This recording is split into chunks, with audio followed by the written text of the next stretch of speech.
So we are looking at the papers, Fleet Street papers of Sunday, the 16th of May 2021. And the Observer, this one, is running a reluctant piece about, well, both items are reluctant. One is about Israeli airstrike claims 8 young cousins.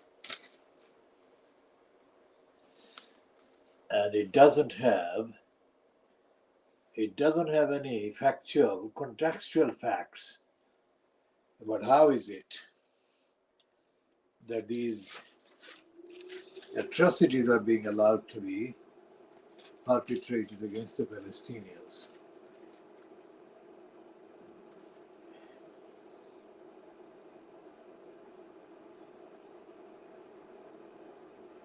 And the piece about Johnson must think again on plans to relax COVID rules, but there is no,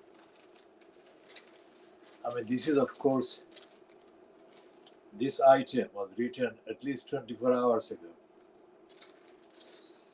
So this is 2030 GMT. And this must have been written at least 24 hours ago.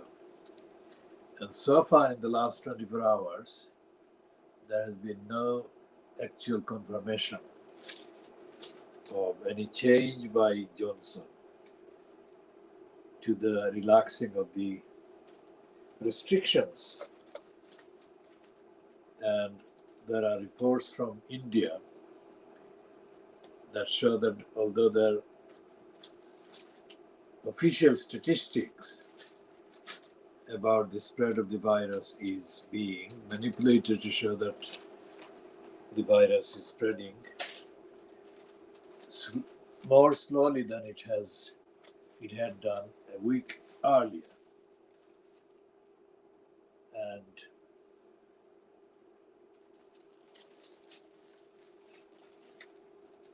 although Johnson has been asked to delay relaxing the rules, there is no conclusive evidence that he is going to delay.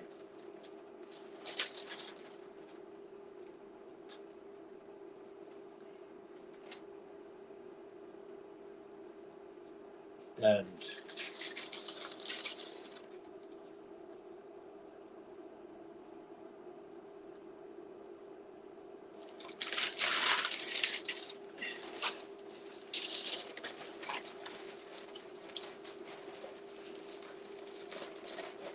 politically, there is nothing that is happening in this country as a result of any action by the opposition, so-called, in parliament to challenge the Johnson cabal. And it's the Labour Party that has been politically murdered by Keir Starmer. It remains in a state of absence.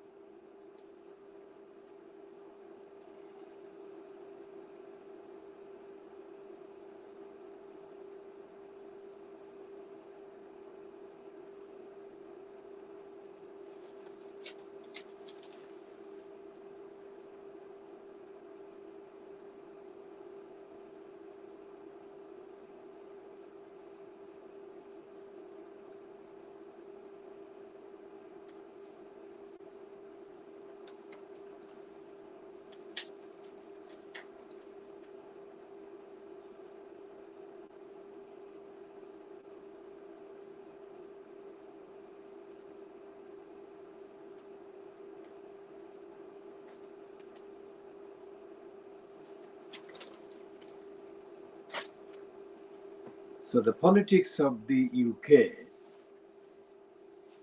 remains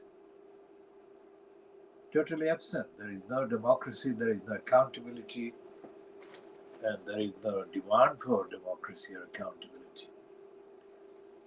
It is completely in the darkness and the dark ages, and that imperils the safety, security, freedom, and humanity of people. This kind of suspension of everything that is supposedly integral part of the normality. That suspension has happened over many years, but it has come to this state during this pandemic. And it's not just the pandemic of the virus, the pandemic of the deadly silence and ineffectiveness and inactivity by the elements that cling to lucrative allowance producing elected posts, but they don't do the elected service. The service they're elected to provide and deliver. So it's encompassing everything. And as we have seen in the case of the so-called referendum about the corrupt post of elected mayor in Tower Hamlets and in next door Newham, the people who are supposed to be campaigning against the mayor system allegedly included all the parties, political parties, and yet they managed to get only 18%. So there is not one lie, several lies in that fact.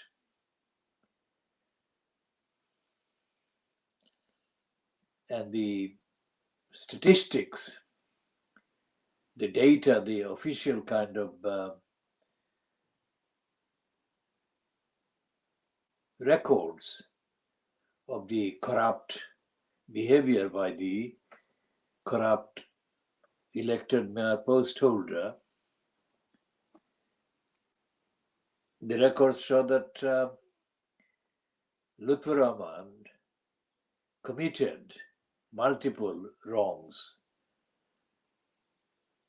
and crimes, including corruption. And that is the record of the published order against Lutfur Rahman by the Election Commissioner Richard Morey, dated the 23rd of April 2015. We have already covered in several of our editions the negligence shown to the 4 schoolgirls in Tower Hamlets by Tower Hamlets Council, the 4 schoolgirls from Bethnal Green. Now, we have not spoken as much about the role of the elected councillors. We have spoken more about the role of the elected mayor post holder, but we have not spoken as much about the role in all of that by the elected councillors. When in 2010 we started the campaign against the elected mayor corruption, or the corrupt elected mayor post then being touted for at the expense of Tower Hamlets, we were very conscious about the bad effects that an elected mayor post and post holder would cause on the ordinary people and population in Tower Hamlets. That realization and that connection and that correlation remain the same, unaltered. In fact, if anything has changed, it is the extent of the bad things that have happened. That extent has increased. The volume and the actual amount of bad things that an elected councillor kind of does if the elected councillor post holder is complicit with the post holder of the corrupt elected mayor post holder. And that has been the case. We have seen that even those who claim to be, who have actually publicly stated that they were against the mayor system, have continued at the same time to praise the incumbent in that corrupt post. The crook, John Biggs, has been able to control the volume and the stance of the elected councillors in relation to the so-called campaign that they were supposedly making and doing to stop the elected mayor post being foisted on Tower Hamlets. They were trying to scrap it, end it, bring an end to it. They have not brought an end to it, and that is because essentially they have not campaigned. They have claimed to have been campaigning, but they haven't. In June 2020, that is just under one year ago, claims were made that thousands of signatures had been already collected by one or two people, whoever they were, against the mayor system. And these so-called signed petition never saw the light in terms of getting properly filed and applied within the procedures, and the impact of the thousands of signatures being made to be felt in Tower Hamlets by the council being, or the Tower Hamlets Council corrupt bureaucracy being made to recognize the alleged thousands of signatures to the alleged petition against the corrupt mayor system. That was a year ago. And in May 2018, I was told by one of the Labour Party members, known members in Tower Hamlets, that they had collected signatures against the mayor system, but those signatures had been sabotaged by somebody connected with a Bangladeshi kind of stooge used by John Biggs. So there is more evidence of lying, even by the ones who claim to be at one level or another level, in one form or another form, allegedly opposed to the corrupt mayor system. Then there should have been no lying, no dishonesty, but there has been, and there is. So therefore, what we are saying on the evidence of all of this is that no campaign was actually run against the corrupt mayor system. And adding this, that any campaign to be sustainable and of substance, it takes at least a year or more than a year. And all attempts to do a substantial, sustainable and sustained campaign against the corrupt mayor system were sabotaged, undermined, and betrayed. And all of this happened with the active participation in the undermining and the betrayal and the denial and the lying in the context of the Tower Hamlets community by mainly Bangladeshi members of the Labour Party or Bangladeshi councillors carrying the Labour Party card. The fact that they don't do campaign is also linked to the fact that they don't know what campaign is, what a campaign is. For example, in the so-called campaign about the Bell Foundry in Whitechapel Road, several members of the Townless Council allegedly campaigned against the closure, against the scrapping of the Bell Foundry in favor of a hotel project contractor. But they didn't involve the community. These councillors did not involve the community, which raises the question, do they have brains, these councillors? If they have brains, then what kind of campaign is it that doesn't involve the community? And what kind of influence do these individual councillors think they represent against the developers? They don't represent any influence whatsoever. If it is manifest, if it is demonstrated, if it is evident, if it is seen by all concerned that these councillors are just hopping from one topic to another just to be able to put on their CV that they have done this. A campaign is not about the CV. A campaign is seriously about doing, not battle, the war. They say that the war is continuing. The war is not continuing. War is not a joke. It's not an item of gossip. The war is risking everything you have. And they didn't risk anything. So they appeared under the direction and leadership of a racist moron and surface. And surface there to be photographed and filmed. That's it. The racist moron has no idea about campaigning. No racist has done any campaign against a kind of any agency of the state, either central government or local government.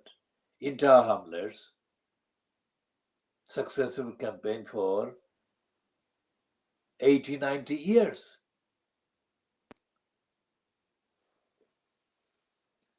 And the majority of the criminals who voted for the keeping of the mayor system are racists.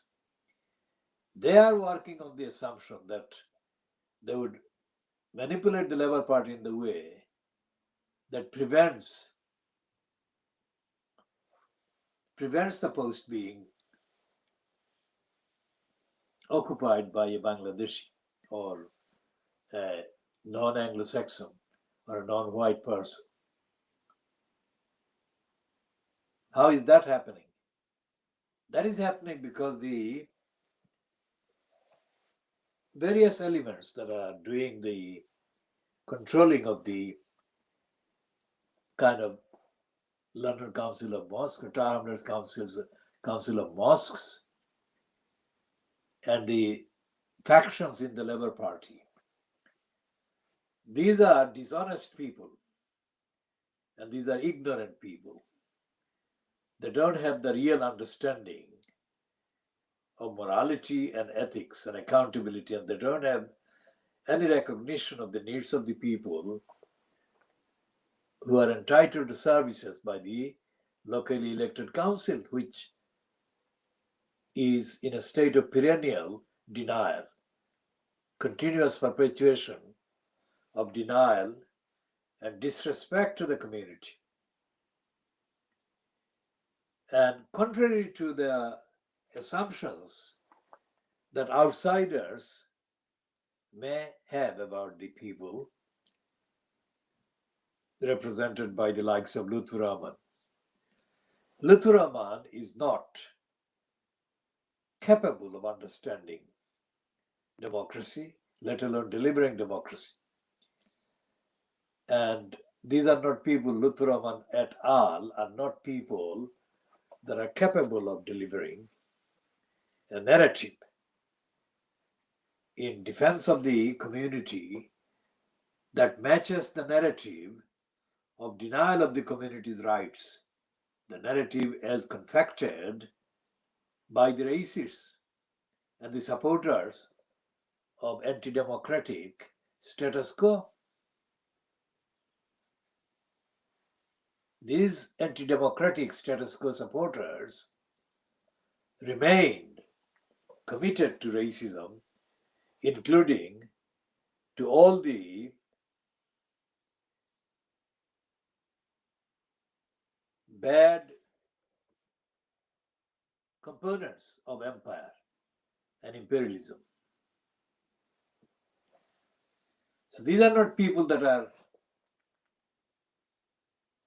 going to do anything to uphold universal human rights, uphold universal democratic rights, uphold universal moral rights, uphold universal ethical rights in Tower Hamlets or in a similar comparable borough, such as it happens, the next door London borough of Newham, where an almost identical outcome was procured by the crooks in control of the Labour Party in Newham.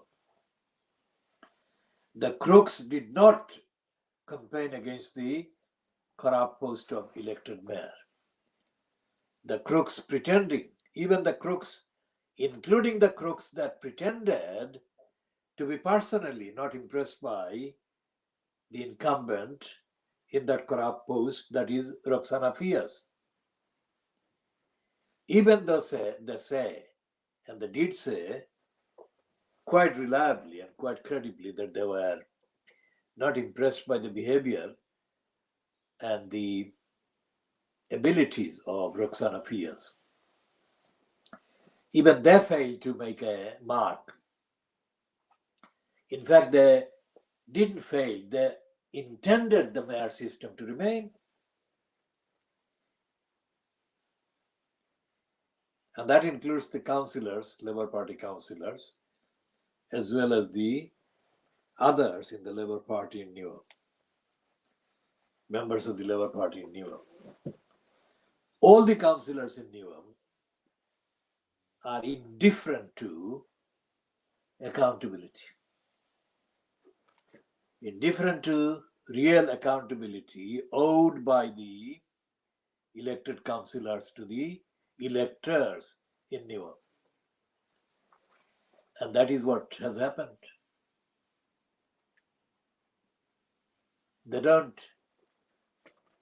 The Labour Party councillors don't interact with ordinary Labour Party members, and ordinary Labour Party members don't interact with ordinary members of the electorate in Newham.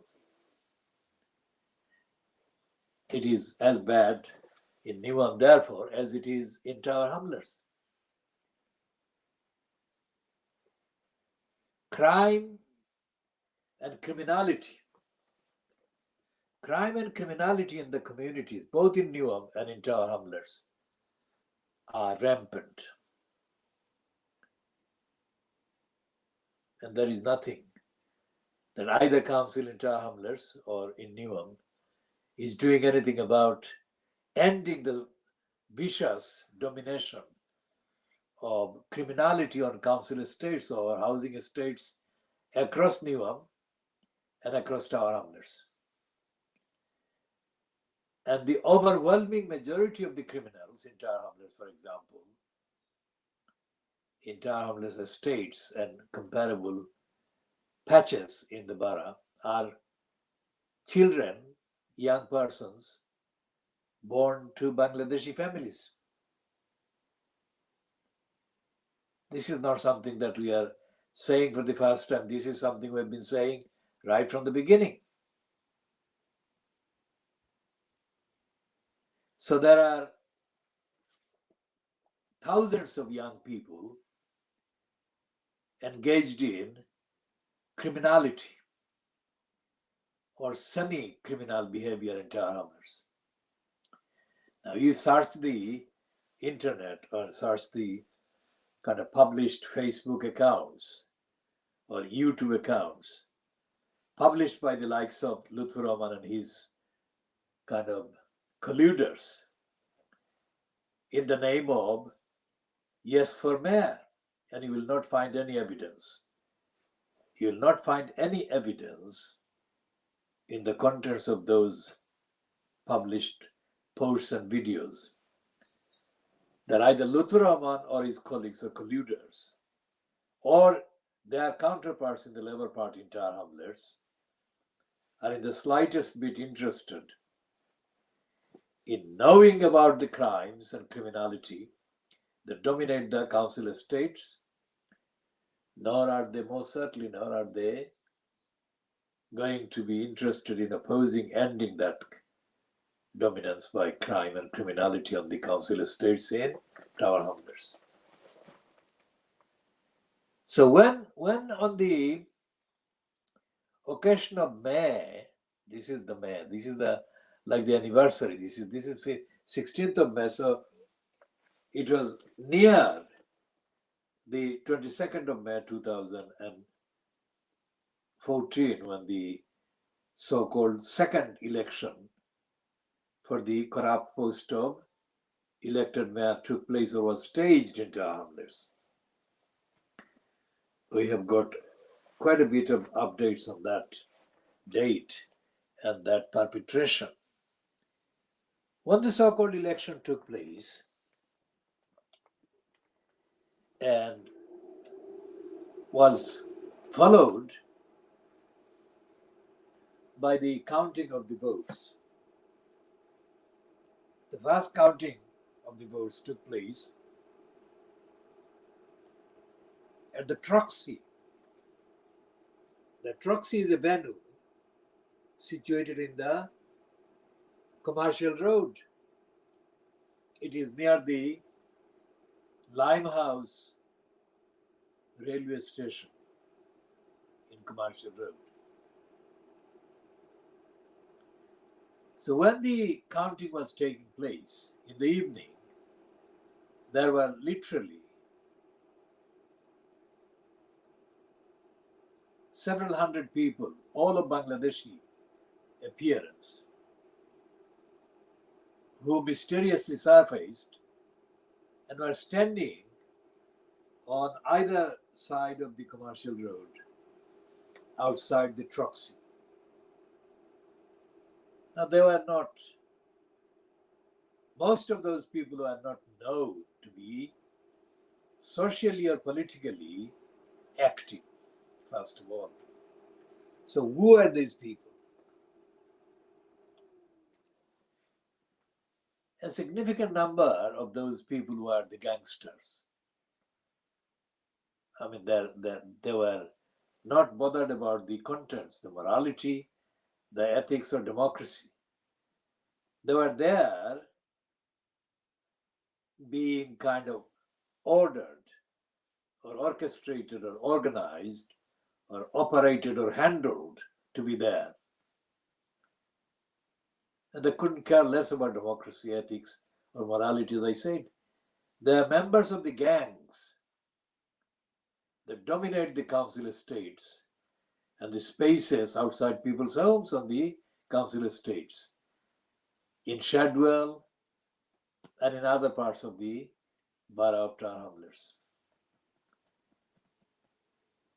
And they don't do anything that is moral or ethical as their main occupation. The main occupation is to maintain a criminal denial of ordinary safety and sense of belonging in the estates by the ordinary people resident or trying to be living on the estates.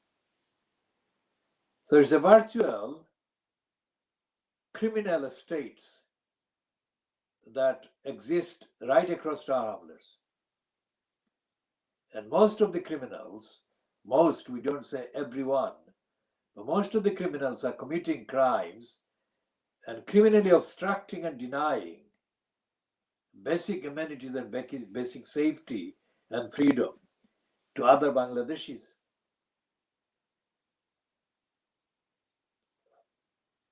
Now, how many people would be prepared to say that they have done anything like a fraction of the thinking about these criminals and their criminal behavior, as we have been saying in this edition, let alone the contents of our previous editions and previous posts and publications.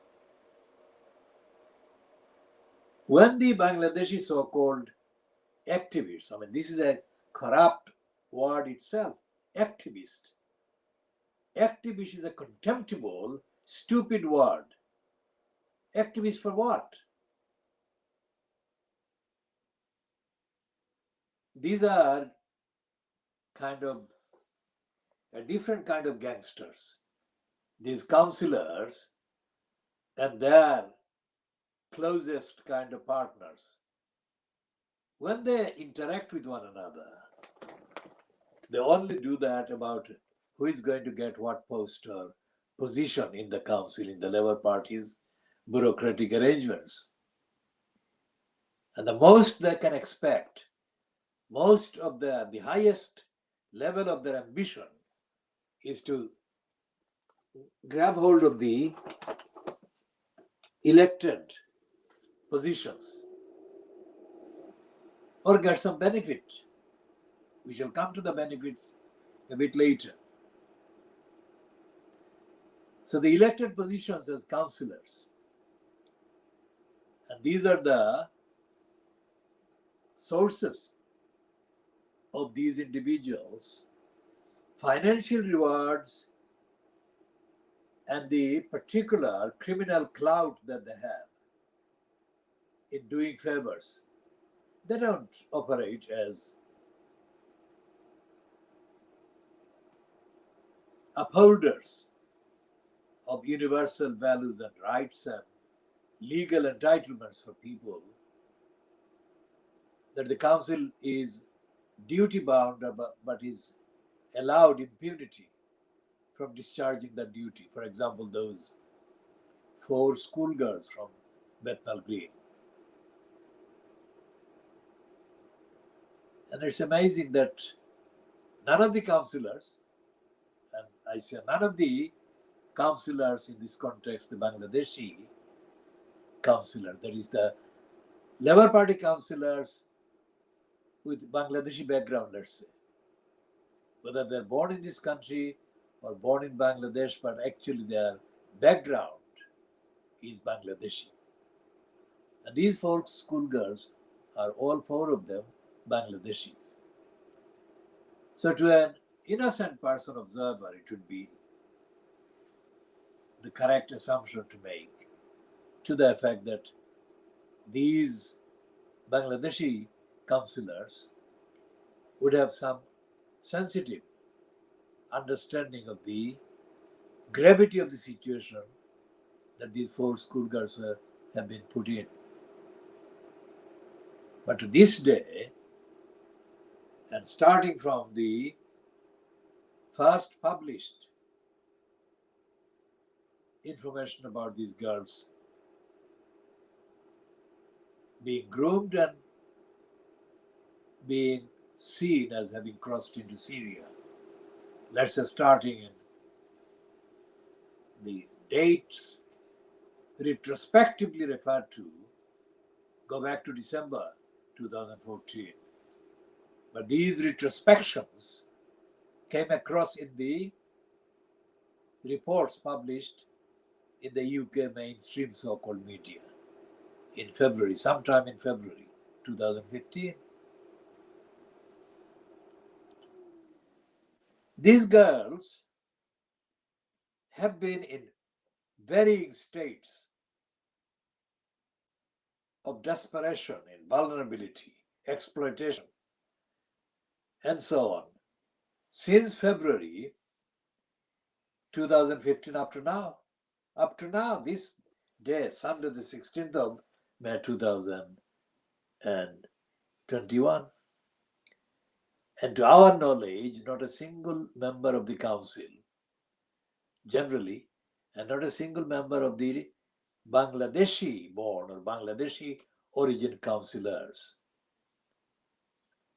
carrying the Labour Party card, of course, has spoken about these girls. And they have not spoken about the duties owed by the Armed Council under safeguarding children duties or safeguarding the children duties.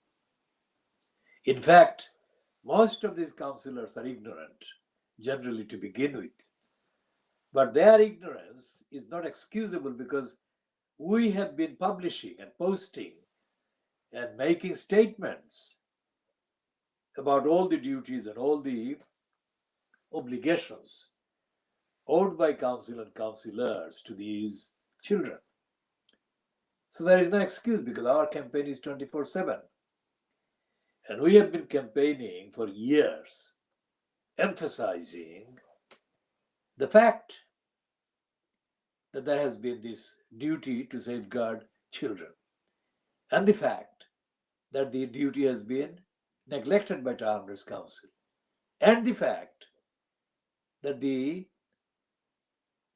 role of the Towners Council in neglecting the duties has been directly, centrally contributed, has been a contributory factor in the various stages of detriment and damage and harm suffered by these girls. So there is no pretense. There is no pretext, there is no room for a pretext by Townless councillors to claim that they didn't know. Even if they didn't know at the beginning, they had no excuse for not claiming that they didn't know later, because we have been filling the gap. And we have been doing that every single day to various extents, to various levels and various lengths of the analysis and updates. Now compare the failure of the councillors to talk about the criminal gangs controlling their states and making life absolutely unbearable for thousands and thousands and thousands of tenants and residents and occupants on these estates. Townless councillors don't say a thing. Now contrast that silence with the zeal and enthusiasm with which these councillors would rush to respond to the call, even from the lowliest of a white person, in social terms, in terms of status, etc. As Rabina Khan, a Bangladeshi councillor, but not a member of the Labour Party, but now a Labour Party kind of alternative, which is the Lib Dem. Rabina Khan, when she was a loyal, obedient member of the cabal fronted by Lutfur Rahman, boasted or boastfully told a meeting of Townless Council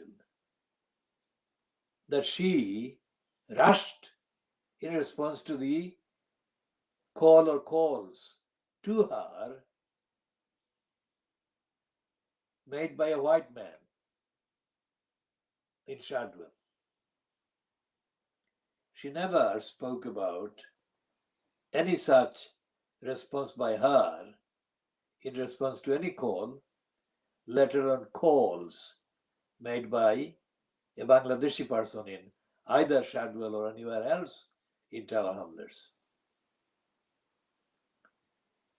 So that is mental slavery, mental stoogery on the one hand, and absolute abdication of basic duty to the community generally, and the contemptuous and contemptible refusal to serve the lawfully owed duty in support of the needs of a Bangladeshi person. That is Rabina Khan. So this is on the record, not for the first time. Let Rabina Khan deny this, or let Rabina Khan's agent or agents or colluders deny this.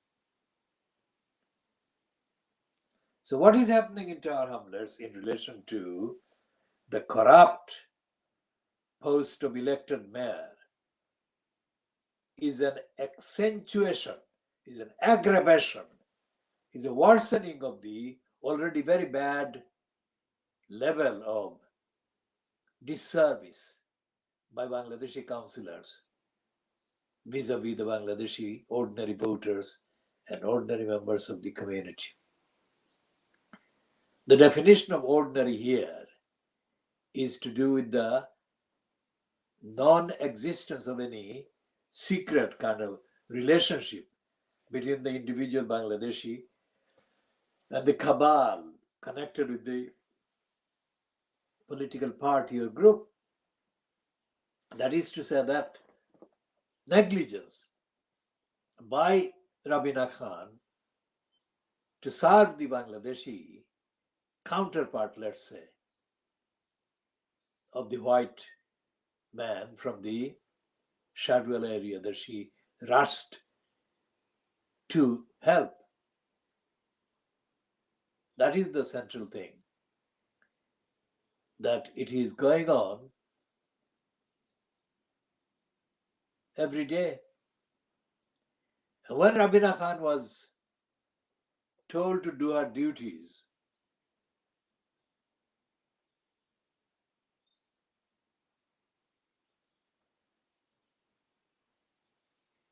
before the 2014 council election, she made an excuse.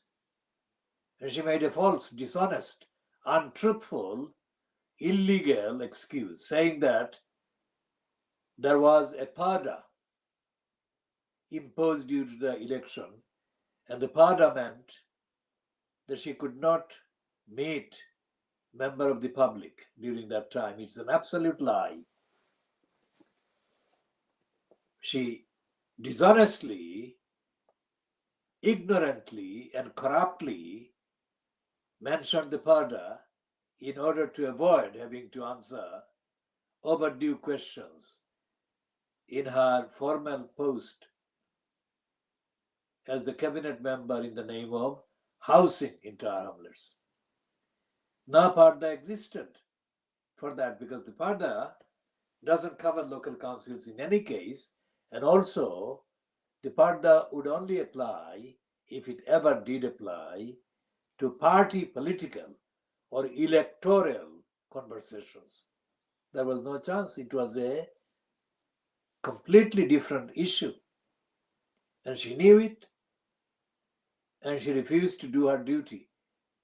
And not only did she refuse to do her duty, she lied.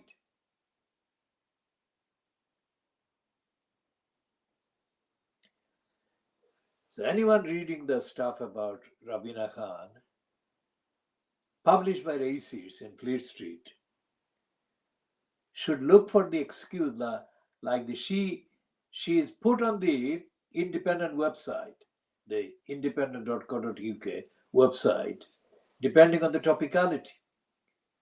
And she always features by lying about the topical issue.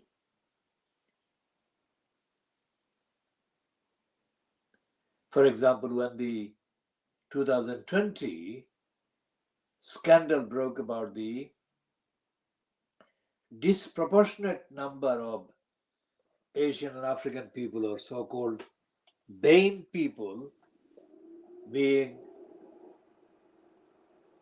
treated with prejudice and discrimination and featuring disproportionate number of people who were found to have been or reported to have been victims of the COVID deaths in the care homes.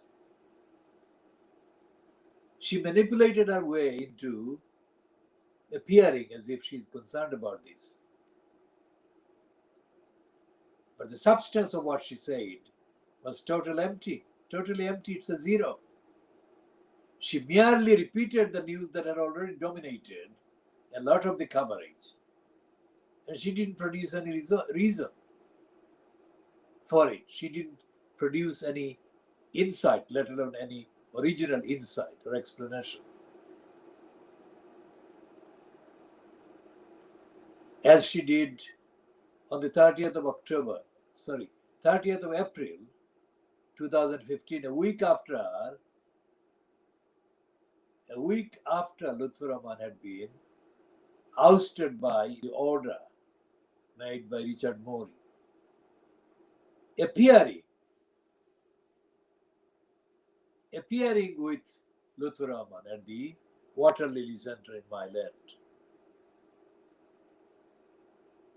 during which Rabina Khan made repeated references to her being made by Lutfur Rahman what she was. But at that meeting, on that occasion, she also made references to the Bangladesh independence battle of 1971. She had no personal experience of that. Yet she made that because she was born after the Bangladesh independence battle.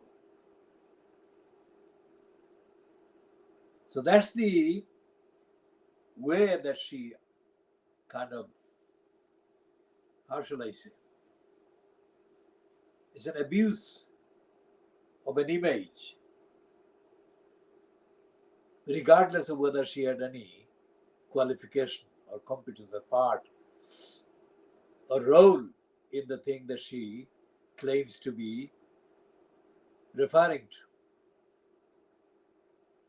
It's a long list of dishonesty on the part of Rabina Khan. And why we're talking about Rabina Khan? Because she was promoted by the Raisirs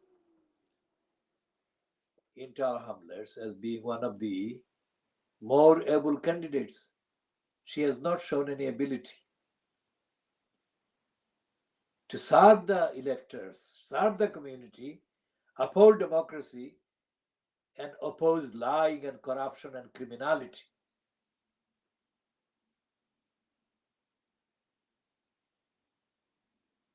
So she was one of the candidates for the corrupt post of elected mayor. And all the races in Tower Hamlets kind of mentioned her in a positive ways. And the racists wanted to mention her in positive ways because they knew that she would, in terms of the agenda that racists favor, she would be one of their usable stooges.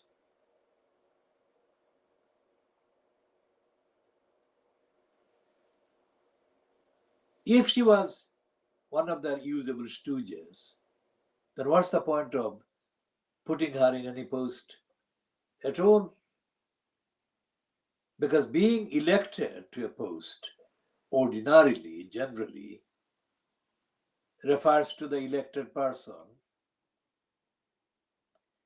being an independent, that is to say, objectively independent, advocate for rights and justice that are denied usually. But for 5 years that Rabina Khan was or 5 calendar years over which Rabina Khan was a loyal member of the cabal fronted by Lutfur Rahman, she did not do anything to our investigative knowledge and awareness, that was the right thing for the community, right thing for the people being denied service by the crooks in the council. So, what is she? Where did she come from? She didn't have any campaigning foundation before she surfaced as Lutfur Rahman's kind of ethnicity linked female promoter. And her first appearance was on the 14th of September 2010 at the Troxy. On that date, Lutfur Rahman was still, quote, the official candidate. 2010, 14th of September 2010. This changed in the following weeks, but on that date, that was the kind of claim that Lutfur Rahman could make, that he was the Labour Party's official candidate for the post of the elected mayor in Tower Hamlets. And Rabina Khan was the one that introduced the various parasites. As she was introducing the parasites, she must have been under the impression that her record would go unnoticed. She had no right to make the various positive references to Lutfur Rahman or anybody else that she was inviting on the platform. She had no right at all, because the political and social rights in the East End of London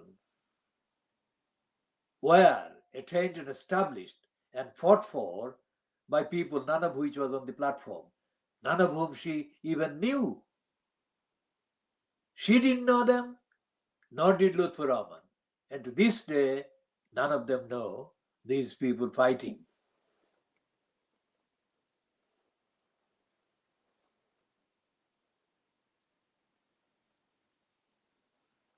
She introduced several parasites, but two of the parasites I shall name here.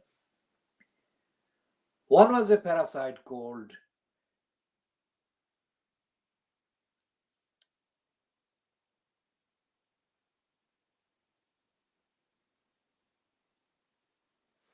the Operation Black Votes, Uli.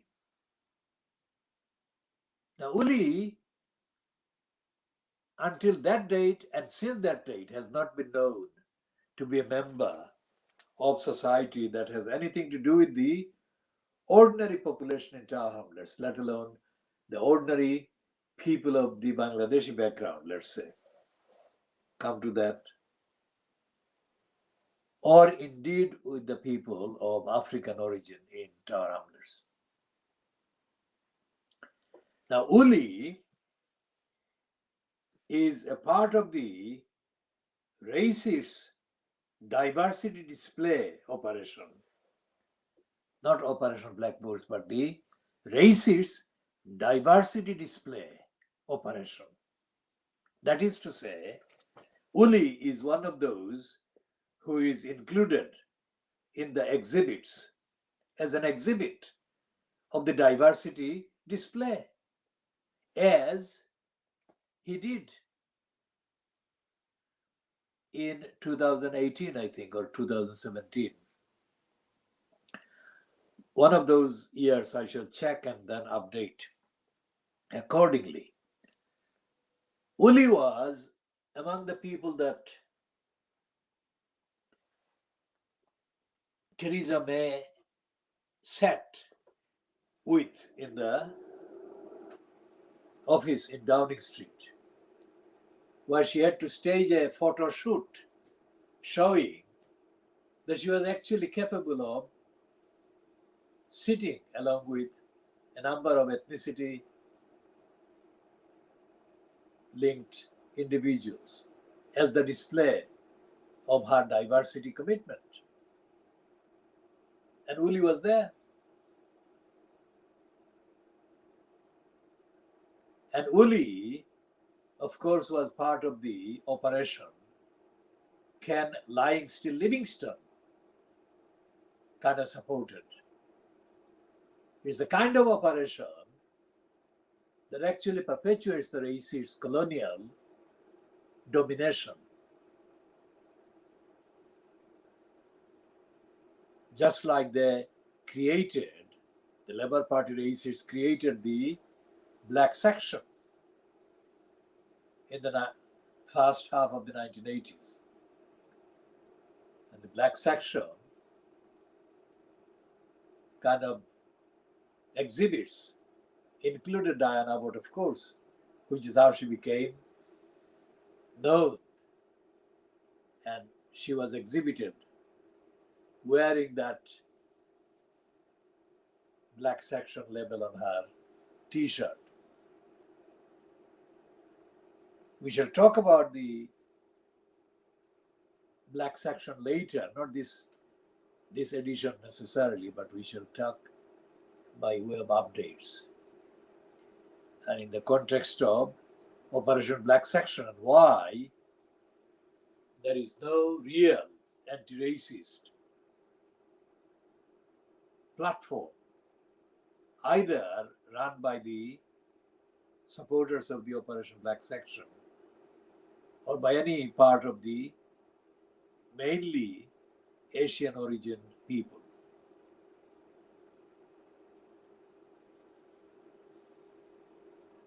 So when Rabina Khan was peddled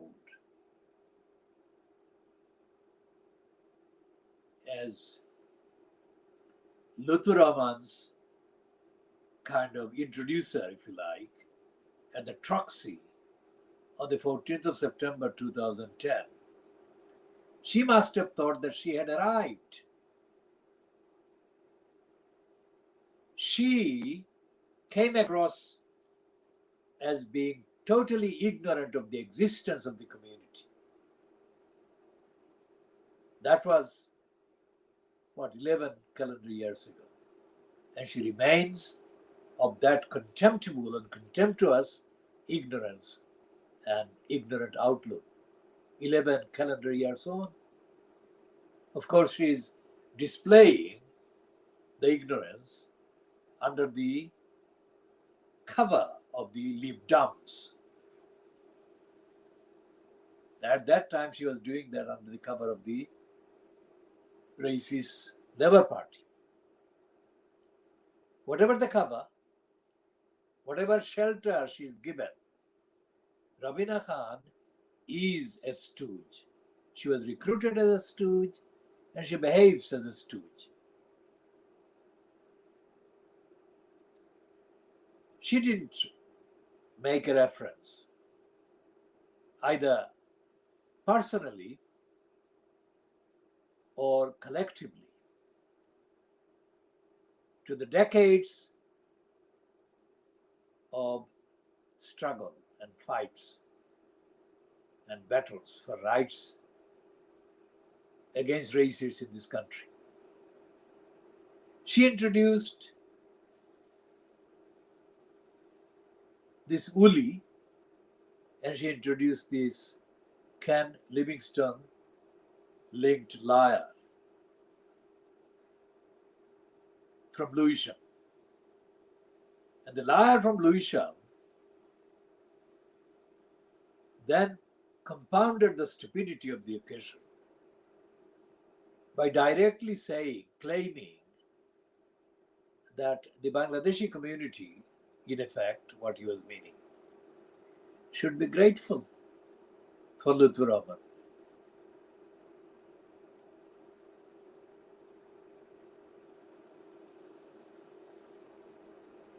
Steve the Bullock lied. He didn't know the Bangladeshi community at our outlets, and he didn't know the Bangladeshi community anywhere. And he didn't know about Lutfur Rahman at all. What he did was not real knowledge about the community or about the individuals. Steve Bullock came across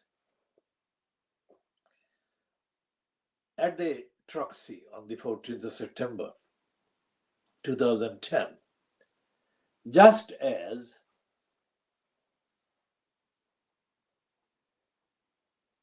Len McCluskey came across a few years later, towards the end of Lutfur Rahman's incumbency in the corrupt post of the elected mayor, when Len McCluskey posed for photographs standing near Lutfur Rahman and Shiraj of the campaign for Yes Mayor at the time in 2010. McCluskey didn't know the community and didn't have any respect for the community, because McCluskey's union, Unite, managed to get public money from Tar Hamlets Council while Lutfur Rahman was in post for running a centre in the Cable Street. Unite Union didn't need the money from Tar Hamlets Council, and yet it got the money. And there was no service. There was no service offered to the community by that centre, which was part of the recruitment centre for the purpose of Lutfur Rahman and Unite. And the fact that Tar Hamlets Council under Lutfur Rahman paid that money to the Unite Front based at the Cable Street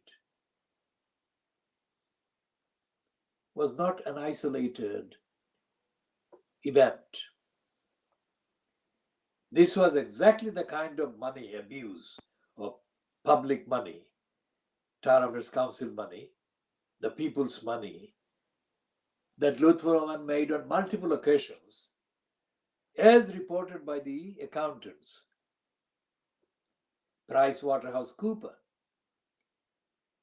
whose findings and report included the fact that Lutfur Rahman paid money, thousands and thousands of pounds, to a number of criminals.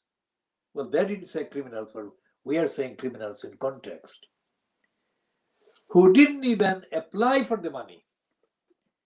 Even criminals didn't apply for the money, and Lutfur Rahman paid those criminals the money that didn't belong to Lutfur Rahman's family or his ancestors, but belonged to the ordinary people in Tar Hamlets of all races and all backgrounds.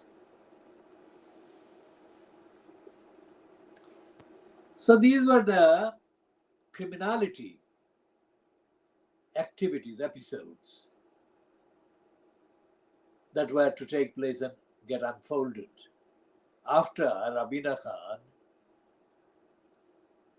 appeared at the stage, on the stage at the Troxy on the 14th of September 2010, and introduced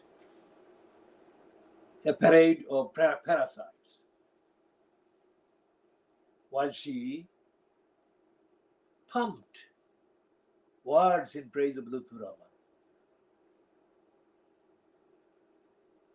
that were completely unfounded, not factually true, and constitute a gross insult to the people in Tar Hamlets. Because Lutfur Rahman never had in his whole life taken part in any campaign and couldn't have.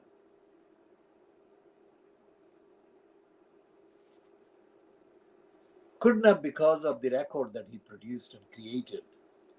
And the record showed, record of his being a councillor. He never did. He was a product of the fixers that wanted to brainwash him and use him to their agenda, to promote and further their agenda and their interests.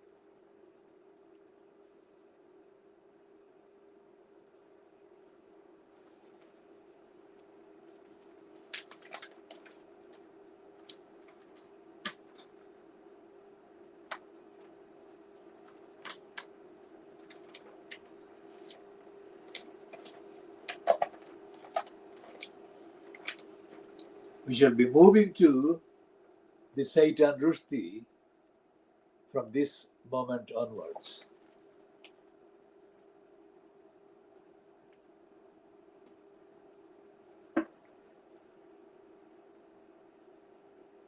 The Satan Rushdie confesses in that thing that the Guardian of Saturday has published. And quoting Satan Rushdie, I'm stupidly optimistic.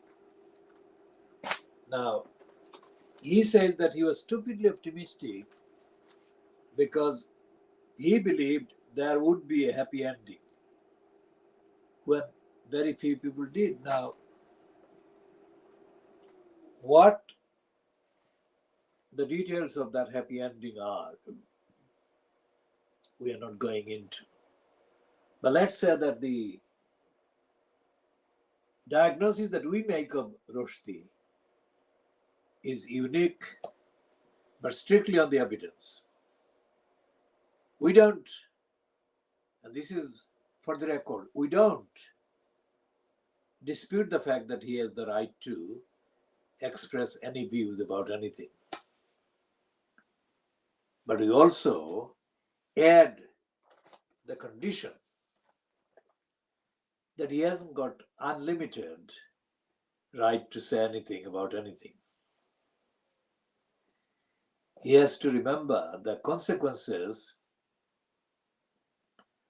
of incitement, of hatred that may affect people targeted by that incitement. This is what he did, because when he wrote,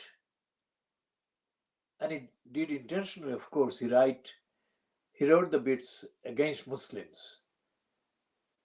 He did that knowing that Muslims would be affected, negatively, adversely affected, directly consequent upon his writing the lies and incitement against Muslims. So I'm not going to list all the things that he has said and written against Muslims. And he didn't have to name any Muslim. Of course, his satanic verses did more than name the Prophet. But the point is that in most of his so-called fiction, this criminal wrote intentionally to damage the collective image of Muslims. And to do so without having any evidence of any ordinarily understood or actually identifiable or traceable or mentionable crimes or wrongdoings done by any Muslim. So his mission was to approach the Muslim community and condemn the Muslim community for being Muslim. He did that in Midnight's Children, and what would he say? What would the criminal say? Now, he has nothing to say. He has nothing to say about the deaths of hundreds of thousands of Hindus in India, directly resulting from the criminal behavior of Narendra Modi and his BJP and Hindutva gangsters that have been in power for too long already. There is nothing comparable, remotely comparable, to the anti-Muslim hatred that Satan Rushdie spread and inflamed, that he has said anything like that about the role of the Hindutva Brahmins and fascists that have been destroying India. He has made comments, no doubt about that, but his comments were not, and are not, and will never be, in comparison with his dedicated campaign of lies and incitement against Muslims. It won't be anything like that.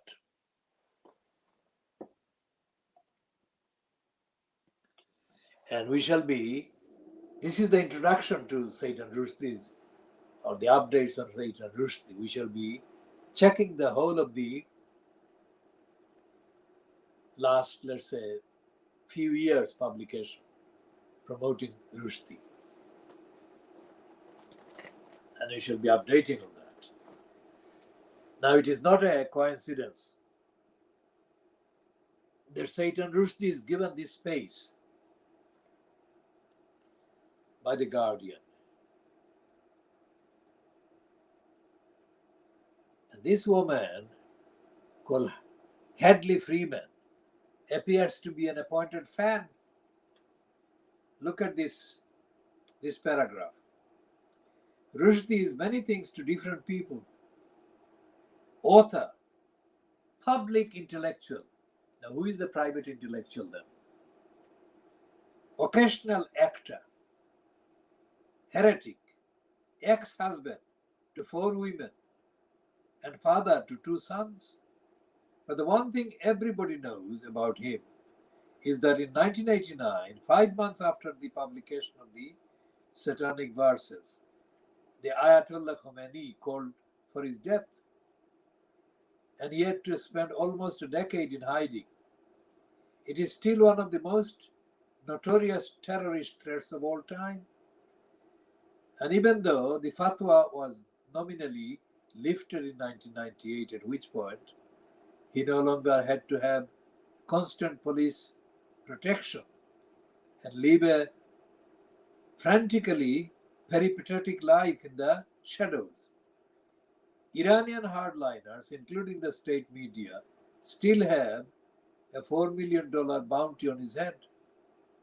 This has now been going on for almost half Rushdie's life, and despite that, he has still managed to be one of the more prolific literary authors working today.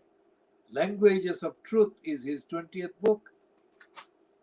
Now, this Hadley Freeman is a liar, because most people who have tried to read his so-called books, most people who have commented on his Satanic Verses in particular, have said that it's unreadable.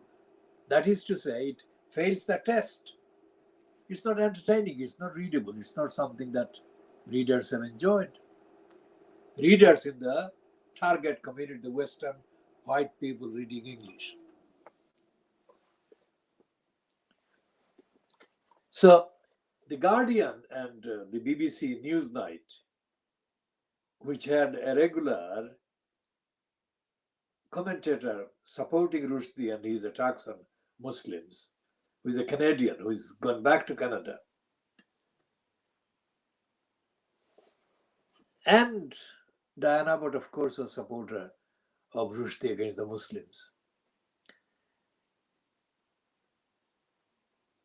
The fact that Satan Rushdie has been elevated to a point where he is being given this generous kind of praise, and he is being heaped, he is being treated with multiple prizes, Booker Prize, this, that, and the other. This is not to be confused with inherent, intrinsic literary quantity and kind of quality in his writings. Why? Because unlike the ordinary writer, let's say,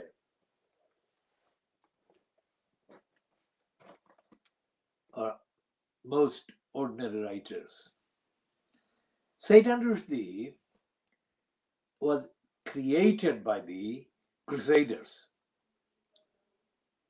Rushdie doesn't want to admit that, but he is a product of the Crusaders. And the Crusaders needed a tool and an instrument that had the diversity element about him. And the diversity element about him was an additional kind of value for him in the missionary Crusader battle against Muslims.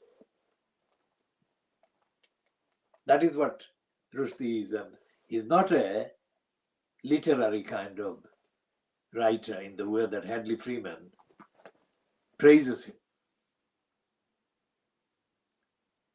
And the fact that she has to say that the most important fact about his life is the targeting of him by the fatwa issued by the late Ayatollah Khomeini in 1989.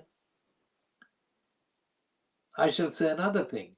The reason why it was Ayatollah Khomeini that issued that fatwa is not unconnected with the fact that most leaders of most Muslim countries or Muslim majority countries were in denial.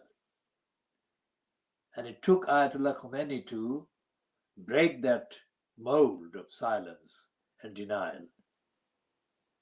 And that was effective. Not that we supported, most certainly not supported the death kind of fatwa, but the fatwa didn't have just the death penalty attached.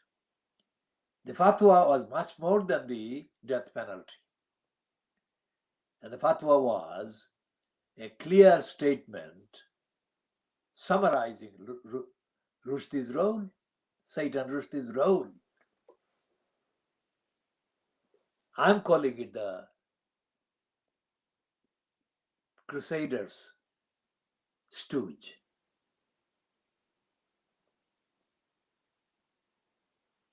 The Khomeini fatwa didn't call him the stooge of the Crusaders. Well, Khomeini didn't possess the kind of knowledge that I possess, and I don't represent Khomeini's knowledge. I'm making a unique statement about Satan Rushdie based on the unique evidence that I have access to and I've studied. For example,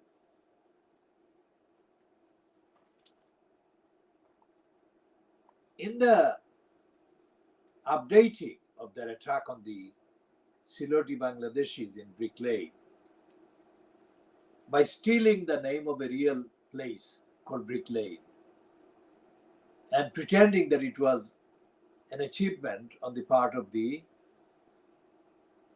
stooge, Monica Ali. Her crusading inventors and creators did the same thing as the counterparts, creating and commissioning and paying and promoting and platforming Satan Rushdie had done in the 1980s. And there are hundreds of examples of the Crusaders using stooges. But because of the ignorance, most of the Muslims don't refer to the crusade, and they actually get carried away and carried into and carried by the various contemporary words and phrases like terrorism. Well, as I have said, I don't know of any Muslim who is thinking of terrorism or has thought about terrorism at all. And it has never occurred to me to do anything terroristic, ever. And it will never. Because the role of a Muslim is not only to do no terrorism, but to do the opposite, peace of the highest universal level and standard. And the name Islam is self-evidently peace. Anyone who is a genuine believer and understands Islam genuinely must be a supporter, overwhelming supporter of peace. That's the manifesto for the world. Peace.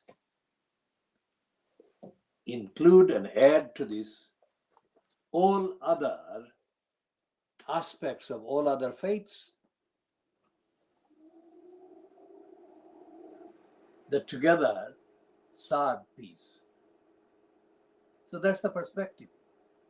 So when the sponsors and paymasters and mistresses and kind of commissioners employed Monica Ali and foisted her on the image of Brick Lane, they knew exactly what they were doing. And being an uneducated daughter of a Bengali father and a white mother, Monica Ali was not in a position to understand the impact and the implications. So she was a stooge. And as was Satan Rushdie of the missionaries. Because the Siloti-speaking Bangladeshis in Brick Lane are probably the only group of Muslims in a Western capital living in that kind of setting. Other people say the equivalents from North America in France are not that coherent. As coherent as the Siloti-speaking Bangladeshi Muslims have been for the best part of half a century, last century, and so far 21 years, this century. So Monica Ali was a crusader's tool, as had been Satan Rushdie. But because the kind of Muslim ulema and preachers are ignorant most of the times about Western history, they didn't make the connection, and they haven't.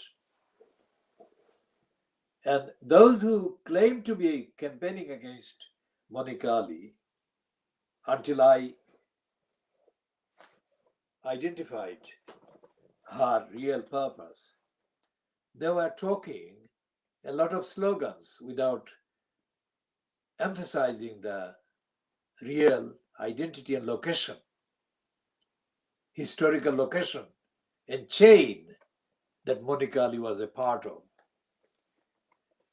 When I intervened in the context of Brick Lane being filmed. There was a threat that the book was going to be filmed in Brick Lane on location.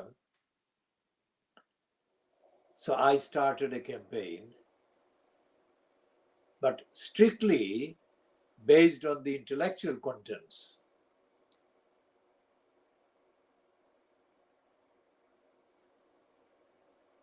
Some abuse of the campaign took place by the so-called campaigners against Monica Ali, but they were not in the slightest interested in or aware of or even capable of understanding the deeper implications of the Monica Ali intervention against the Siloti-speaking Bangladeshis in Brick Lane.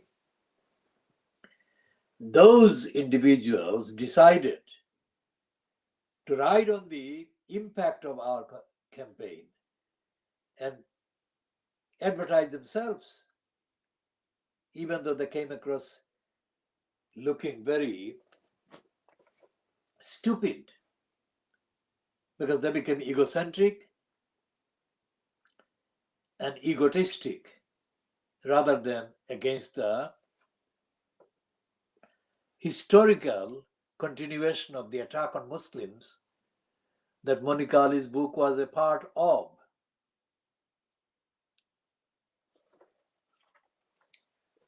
And we shall continue to dissect Monica Ali in due course and more.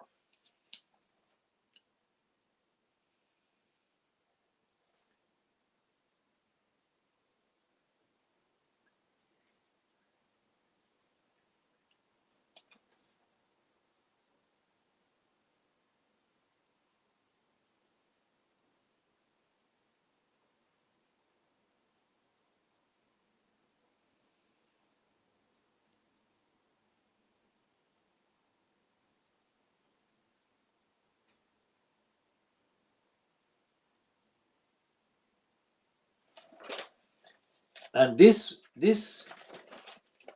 promotion of Rushdie by Hadley Freeman, The Guardian, it's called The Guardian Weekend, 15th of May 2021, pages 31, well, pages 30 with his picture up to page 35. This is a typical piece of criminal anti-Muslim hatred and conflation by The Guardian. The Guardian is historically an anti-Muslim organ, has been, and will remain so.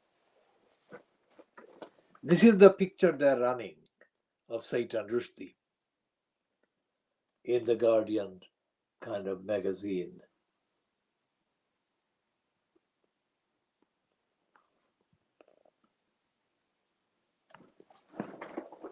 And they're praising him, despite the fact that he's they're praising him as in terms of his life, not just his writings.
There is no recognition in Satan Rushdie's own kind of comments and his contents, nor in the promotion of him by the likes of Hadley Freeman in The Guardian this weekend.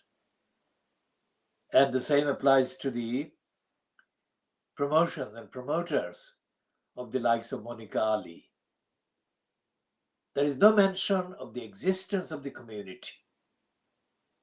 And yet, these are the communities that are defiled, defamed, slandered, and attacked by these crusader tools and anti-Muslim kind of weapons.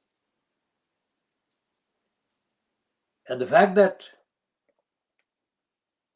Ayatollah Khomeini made that fatwa should have been used in the years since he made the fatwa, 30 plus years on, to update the understanding of the world about the impact, the fact, and the impact of the crusade. This hasn't happened. Because if people talked about the crusades, then they would understand the current attacks by the West, by Christian West, on so many Muslim countries, and the West's hostility to the human rights of the Muslims being violated. As we have said, violated in China, as highlighted by the violations of the Uyghurs, but there are other Muslims, other Muslim areas in China that have been for a long time been attacked from the standpoint of hostility towards Muslims. And the fact that in Yemen, the attackers are being armed by the West. The attackers are the Saudis. And the attacks right across from Iraq to Syria. All these attacks would have been understandable or understood clearly if there were understanding and informed updates on the crusade. Now contrast that with the references by Joe Biden to the attacks by the Turks on the Armenians, and Biden's statement that the Turks' attack on the Armenians constituted genocide. How long ago was that? Compared to the Uyghurs and the Rohingyas and the Yemenis and the Syrian people and the Iraqi people, the attacks on the Armenians must be treated as serious attacks and violations. So why didn't Joe Biden start with the Palestinians? Were the Armenians being attacked by the Muslim Turks as viciously and for as long as for so many decades as the Palestinians are being attacked by their persecutors and oppressors? And the questions must be asked. And Shaitan Rushdie must be treated as an agent of the Crusaders based on the effect and the impact and the contents and the implications.